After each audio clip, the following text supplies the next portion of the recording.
क्या आम आदमी पार्टी में सब कुछ ठीक नहीं चल रहा? क्या आपके अंदर बड़ा भूचाल आ गया है? क्योंकि खबर आई है कि पार्टी के बड़े चेहरे और राज्यसभा सांसद राघव चड्ढा ने अपने साथ कई सांसदों को लेकर बीजेपी का दामन थामने का फैसला कर लिया है। आखिर ऐसा क्या हुआ कि 15 साल पुराना रिश्ता टूट गया? आइए समझते हैं। आम आदमी पार्टी में एक बड़ी राजनीतिक हलचल देखने को मिल रही है। पार्टी के प्रमुख नेता और राज्यसभा सांसद राघव चड्ढा ने दावा किया है कि उन्होंने आप छोड़ने और बीजेपी में शामिल होने का फैसला कर लिया है।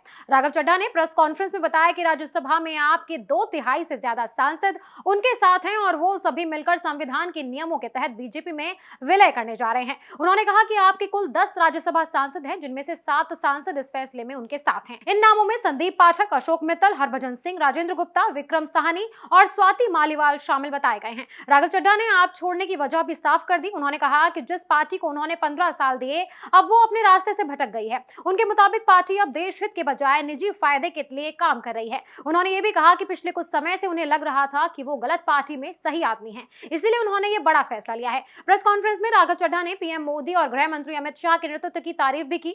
उन्होंने कहा कि मोदी सरकार ने कई ऐसे फैसले किए हैं जो देश के लिए मजबूत और जरूरी हैं और वो अब उसी दिशा में काम करना चाहते हैं। संदीप पाठक ने भी इस फैसले पर अपनी बात रखी। उन्होंने कहा कि उन्होंने कभी नहीं सोचा था कि ऐसा दिन आएगा, लेकिन अब उन्हें लग रहा है कि देश के लिए यही सही फैसला होगा। इस पूरे मामले में सबसे अहम बात यह है कि संविधान के मुताबिक अगर किसी पार्टी के 2/3 सांसद एक साथ दूसरी पार्टी में शामिल होते हैं तो इसे दल बदल कानून के तहत वैध माना जाता है, यानी इस स्थिति में उनकी सदस्यता पर कोई खतरा नहीं होता। इस घटनाक्रम के बाद आपके लिए एक बड़ा झटका माना जा रहा है, क्योंकि पार्टी के कई बड़े चेहरे एक साथ अलग हो रहे हैं। वहीं बीजेपी के लिए राजनीतिक तौर पर एक बड़ी मजबूती मानी जा रही है। अब देखना होगा कि आप इस स्थिति से कैसे निपटती है और आने वाले समय में इसका असर दिल्ली और पंजाब की राजनीति पर कितना पड़ता है।